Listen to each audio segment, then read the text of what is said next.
ওয়ালাইকুম আসসালাম। কেমন আছেন আপনি? জি ভালো আলহামদুলিল্লাহ। আজকে আমাদের অফিস ক্রিয়েটিভ ইন্টারন্যাশনালে কেন এসেছেন? আমার পাসপোর্ট, টিকেট এবং সমস্ত ডকুমেন্ট বুঝে নেওয়ার জন্য। তো আপনি কোন জায়গা থেকে এসেছেন? আমি ফেনী থেকে আসছি। আপনার নাম কি? আলাউদ্দিন। তো আপনি কি আমাদের সাথে লেনদেন করতে কোনো ধরনের সমস্যা হয়েছে? না আলহামদুলিল্লাহ ভালো। তো ব্যাংকে লেনদেন করতে পেরেছেন? না ক্যাশ ক্যাশে দিলে মানি রিসিভ পেয়েছেন? হ্যাঁ আলহামদুলিল্লাহ পেয়েছি।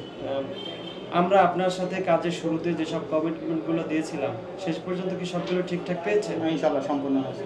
যারা আমাদের ভিডিও প্রতিনিয়ত দেখে কিন্তু অফিসে আসবে কি আসবে না এরকম দ্বিধাদ্বন্দ্বে ভোগে তাদেরকে কি আপনি রিকমেন্ড করবেন আমাদের অফিসে আসার জন্য? ইনশাআল্লাহ। আচ্ছা আপনার কি মনে হয় যে কোনো তৃতীয় পক্ষ ছাড়া সরাসরি অফিসের মাধ্যমে যাওয়াতে আপনার খরচটা অনেক কম হচ্ছে? জি। তো আপনাকে অসংখ্য ধন্যবাদ। আপনার বিদেশ গমন নিরাপদ হোক। যারা আমাদের ভিডিও দেখছেন আমাদের কাছে এছাড়াও সৌদি আরবের indoor outdoor technician, gypsum welder, 3G 4G বিভিন্ন ক্যাটাগরির ভিসা রয়েছে। যারা আজই বিদেশ গিয়ে নিজেদের স্বপ্ন বাস্তবায়ন করতে চান স্ক্রিনে দেওয়া নাম্বারে যোগাযোগ করে আমাদের অফিসে চলে আসুন। আপনার বিদেশ গমন নিরাপদ হোক। ক্রিয়েটিভ স্বার্থে থাকার জন্য অসংখ্য ধন্যবাদ।